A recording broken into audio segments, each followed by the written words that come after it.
New terms like transhumanism, population control, sustainability, conservation, and environmentalism replaced racial hygiene and social Darwinism.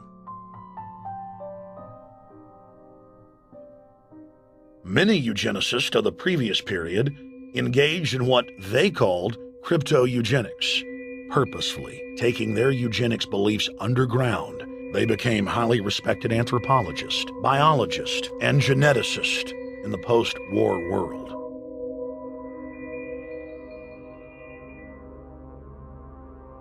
The Allies then smuggled thousands of Nazi scientists out of Germany and placed them in key scientific positions, ranging from bioweapons to rocketry throughout the military-industrial complex. The founder of IBM was a devout follower of Hitler. Thomas J. Watson had supplied his punch card computers and IBM technicians to the Nazis for use in the death camps. Tattoos on camp victims were IBM human identification numbers, which fed into the computers. IBM had used similar punch card systems as early as 1928 in a Jamaican race mixing study.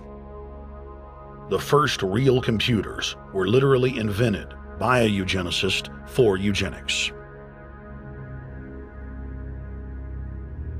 UN chieftain and unrepentant eugenicist Julian Huxley argued that since the leaders of eugenics had founded the environmental and conservation movements, that they should be used as vehicles in the formation of a world government.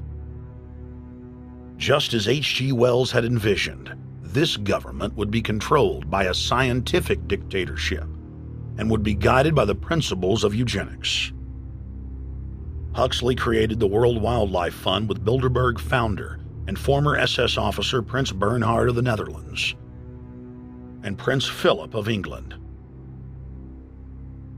In the event that I am reincarnated, I would like to return as a deadly virus in order to contribute something to solve overpopulation.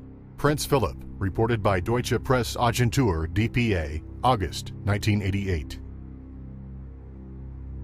Aldous Huxley, author of Brave New World and brother of Julian Huxley, gave a speech at Berkeley in 1962, shortly before his death.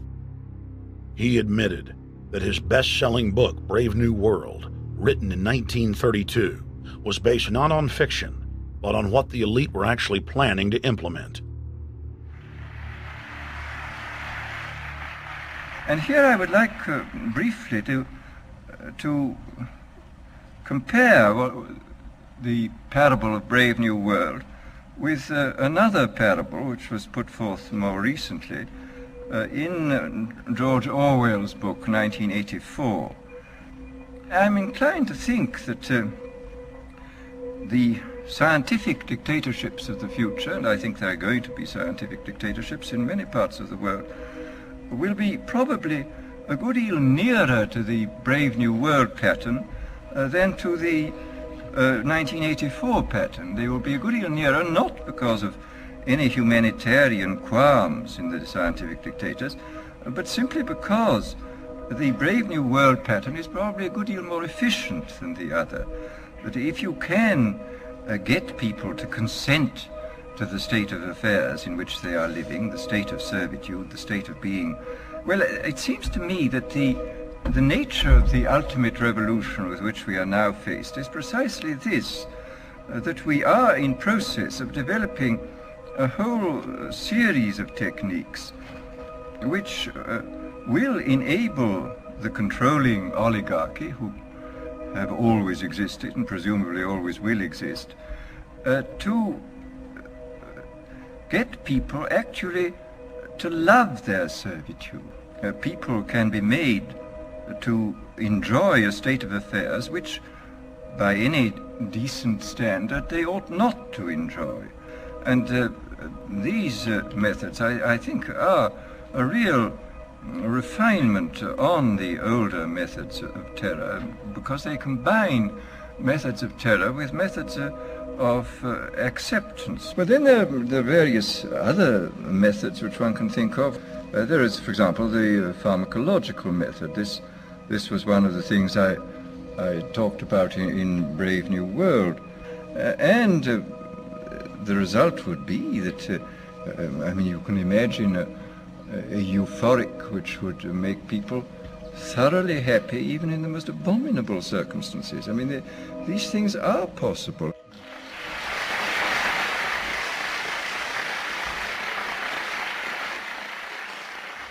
The elite have left a massive wave of destruction behind them as they cold-bloodedly experiment on civilian populations as if we are lab rats.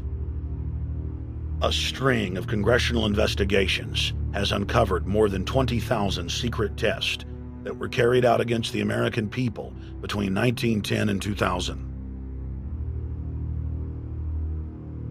One well-known eugenics study, the Tuskegee Syphilis Project, killed hundreds of blacks and spanned 40 years until whistleblowers exposed it in 1972. From 1943 until present, the British have tested lethal nerve gas on their own personnel, on land, air, and sea. Many died instantly. Still others died grueling deaths over several years. The federal government commissioned secret radiation experiments on thousands of non-consenting patients. Hundreds of hospitals in the U.S. injected healthy men, women, and children with uranium and plutonium at dosage levels ranging from non-therapeutic to lethal, killing many of the test subjects. Pregnant wives of GIs were given vitamins by base doctors that actually consisted of highly radioactive uranium-239 and plutonium-241, resulting in violent miscarriages and the death of the mothers.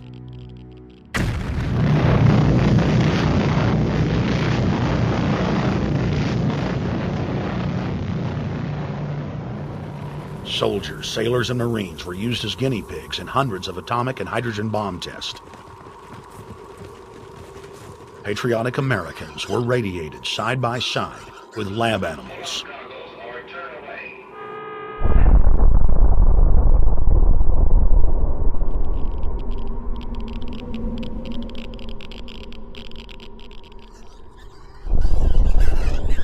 Pilots were forced to repeatedly fly through mushroom clouds of DNA-destroying radiation.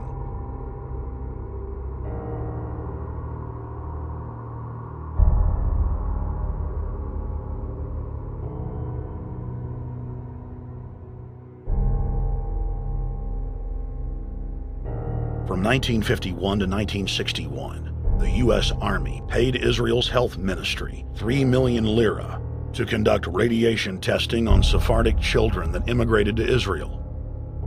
The government-run public schools would tell the children that they were going to get a medical checkup and that they were receiving an X-ray.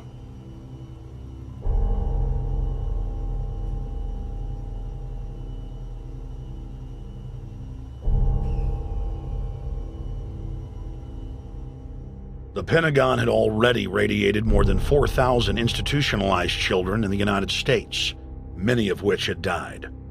More than 110,000 of the darker-skinned Jews were given 35,000 times the maximum dose of X-rays to the head repeatedly. Many of the children died within months. All of them lost their hair. Some still live today and endure excruciating health problems. The covert testing of chemical, biological, and radiological agents on unsuspecting populations continues worldwide today. From 1940 to 1979, the vast majority of the British population was sprayed by aircraft more than 2,000 times with deadly chemicals and microorganisms without ever being told. In 1968, the Pentagon tested a deadly bioweapon on New York subways and placed personnel in local hospitals to monitor the effects. Aggressive sterilization of men and women continued in many states until the mid-1980s. The United States and England are currently testing pesticides and highly toxic experimental drugs on tens of thousands of healthy foster children, many of which die as a result of the experiments. Prisons across the nation have forced inmates to participate in grisly experiments, ranging from pesticide studies to having tablets of dioxin sewn into their backs. Gradually, by selective breeding, the congenital differences between rulers and ruled will increase until they become almost different species. A revolt of the plebs would become as unthinkable as an organized insurrection.